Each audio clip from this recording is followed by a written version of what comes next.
Hey Robin, thank you for asking.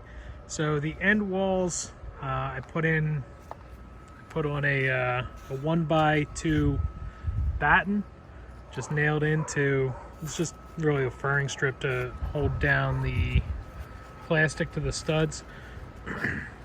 I should have used what I used on the sides. This is a zigzag wire or wiggle wire, and you can get this at just about any greenhouse supply.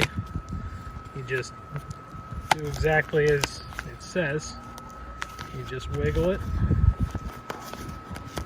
It pops into this steel channel,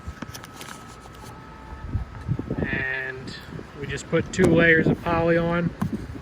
Put the one on, put a wire in, brought the other one over, put another wire on. We did that at the top of the sidewall and then at the bottom.